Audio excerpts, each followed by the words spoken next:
Welcome back to Run4Adventure. I'm Lloyd Purvis, your host, or if you haven't come across the channel before, we basically do as the name suggests. We run to have adventures. Welcome to the channel. I hope you enjoy it.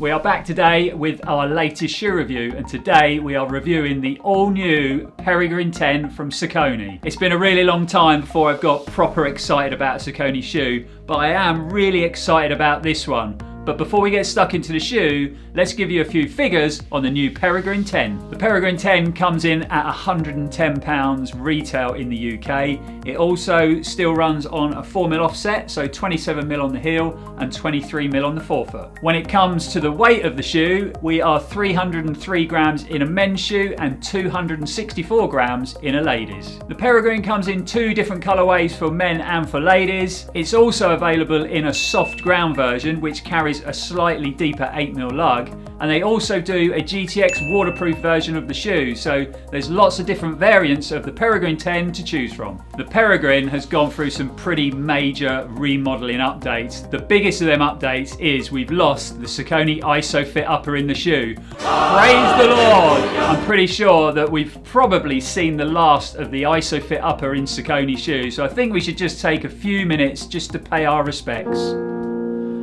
Rest in peace, ISOFIT. You will be missed. Well, I actually won't, because I hated the ISOFIT upper, and I think it's the best move Saucony have made in the last couple of years.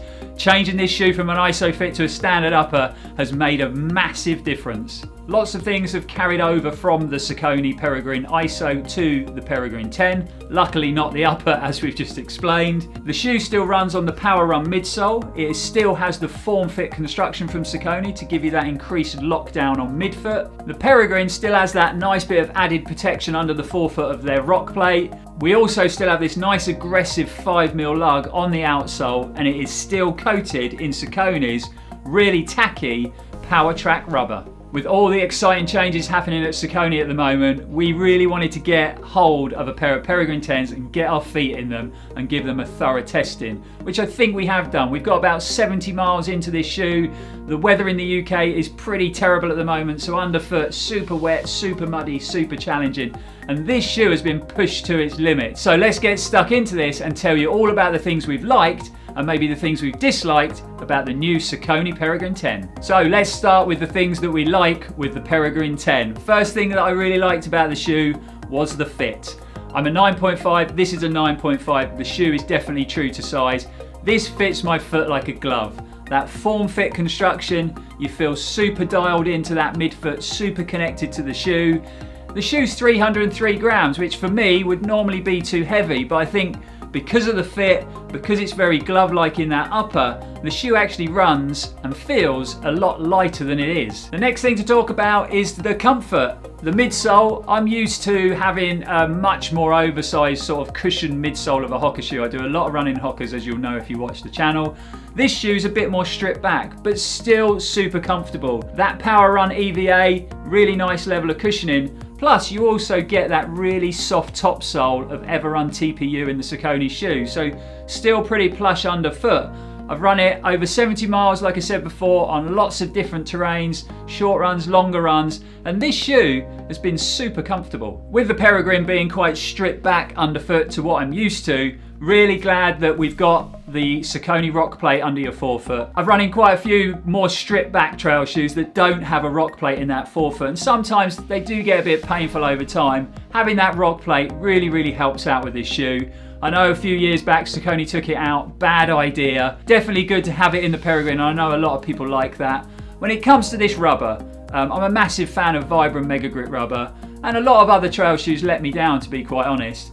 This Power Track rubber is brilliant. It's as good as the Mega Grip from Vibram. The grip pan on the Peregrine upper, really aggressive, 5mm lug, brilliant on mud, and boy have we run this shoe through some mud. But also the rubber is super soft and super bitey, so rock, wet tarmac, this shoe is stuck like glue. I'm really impressed with this Power Track rubber from Saucony. When I first pulled the shoe out of the box and felt this rubber grip, it is super soft.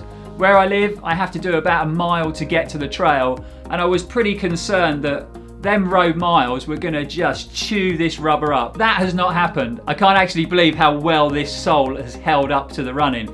There's actually no wear on it at all. And like I said, I do a fair bit of road in my trail shoes to get to the trail. Even though it's soft, super durable. The old ISOFIT upper on the Peregrine, I was always a bit skeptical about its durability. I think a lot of people got let down by it fatiguing quite quickly. Don't think it's going to happen with the new upper. Really well put together. You've got this gusseted tongue again that gives you that really good lockdown on midfoot. So the build quality on the upper is a massive improvement from the previous shoe. The Peregrine also has a nice bit of toe protection, so a bit of a reinforced toe, which I always like in a trail shoe, just in case you kick something as you're running. And if you're a gaiter fan, you've got a nice little attachment for your gaiters as well. So lots of great features in this new Peregrine 10. As you can see from all the positive feedback and all the things we like in the shoe, this has been a great experience running in the Peregrine 10. There is just one little negative, and it's just me being picky, and it's a personal thing. I'm used to running in shoes with a lot more cushioning underfoot. I think my feet have got a bit soft over the years, but on some of the longer runs that I've done into double figures, I feel that the depth of cushioning in the Peregrine 10 maybe not quite enough for me. So fine on shorter runs. If I was going to do maybe something a lot longer over marathon distance, 50 miles, 100 miles, I would maybe find the Peregrine a little bit lacking in depth of cushioning. But again, just a personal thing. It has still been a really comfy shoe. That's how we felt running in the new Saucony Peregrine 10, and it has been a really pleasurable experience. It's so good to feel positive about this running brand again. You know, this isn't a Saucony advert, it's just I've got history in this brand.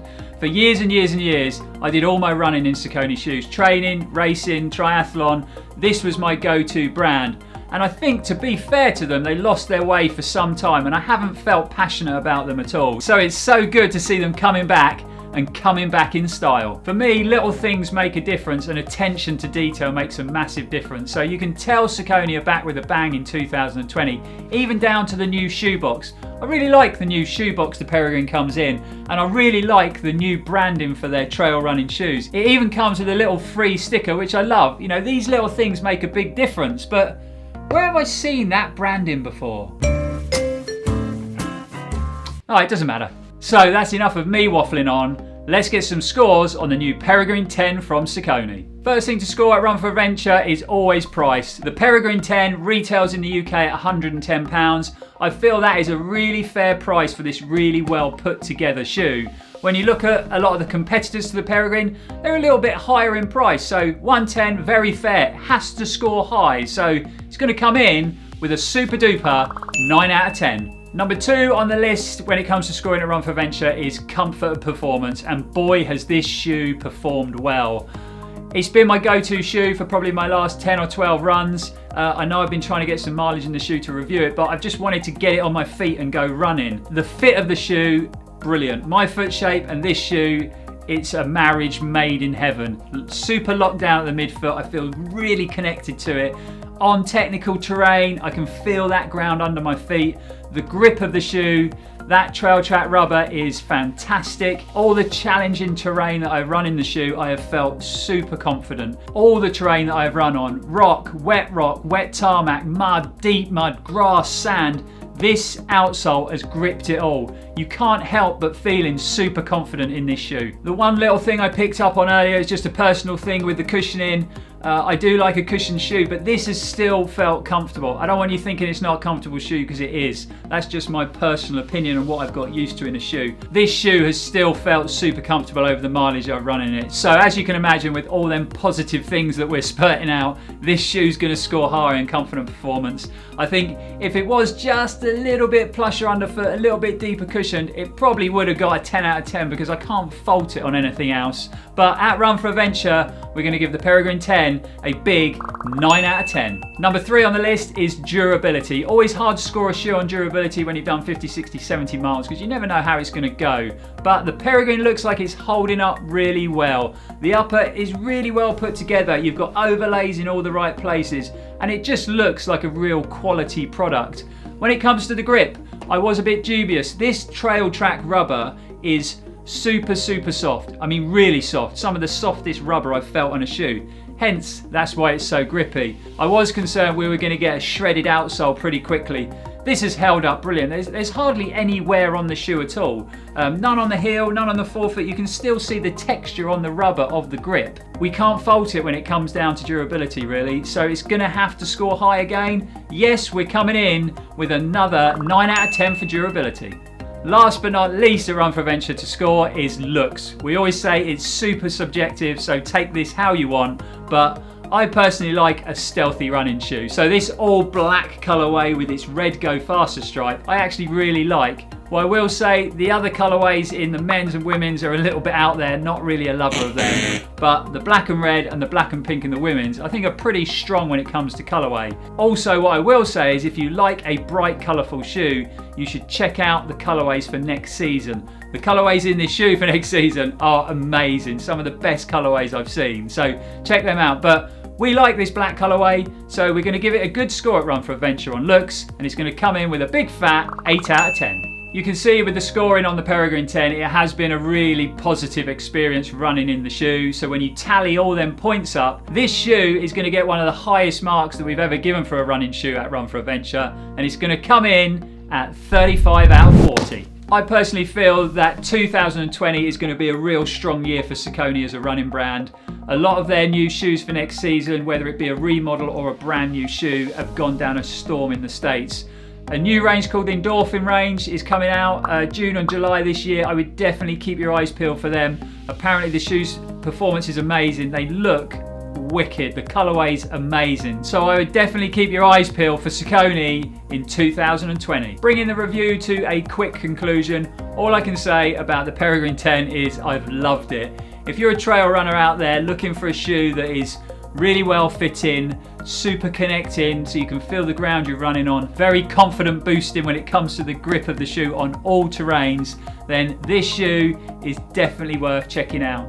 If you're used to a shoe that's maybe a bit deeper cushioned, you know, being a Hoka or an Ultra, something like that, then maybe you would find the shoe a bit firm underfoot like I did to start with. What I will say is it does soften up and it has got more comfortable over time, and I've got used to not having as much cushioning, so the further I've run in it, the more comfortable it's got, to be fair to the shoe. So if you're in the market for a new trail shoe, the Peregrine 10 is definitely worth checking out. So that is another shoe review at Run4Adventure crushed. Really hope you liked it, guys. If you did, please hit that like button, it really helps the channel out.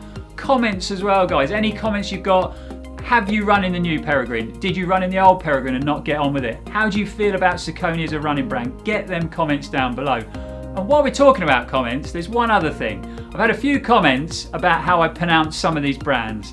I'm British. I pronounce this shoe Saucony. The reason I do that is because to pronounce it Saucony, I've got to put on this real fake American accent and I can't help it. So I'm sorry guys, all you guys in the States, I'm going to keep calling it Saucony. I'm British, I can't help it. Also, don't forget to subscribe to the channel, guys. Don't forget to click that bell notification when you do so. It's really important. So if you click that bell, you'll always get notified when we upload new content to the channel. Don't forget to follow us on all our social media platforms, whether it be Facebook, Instagram, or Strava. And last but not least, we've been contacted a few times by viewers asking about merchandise, seeing the hoodies and the caps, and we're thinking about getting some made for the channel. We just want your feedback on it, guys. What would you like us to get? Would you be interested in caps or buffs or hoodies? Let us know in the comments below. So until next time, guys, thanks for watching, and as always, stay safe and keep on running. Oh, did I mention how grippy that Saucony Peregrine was?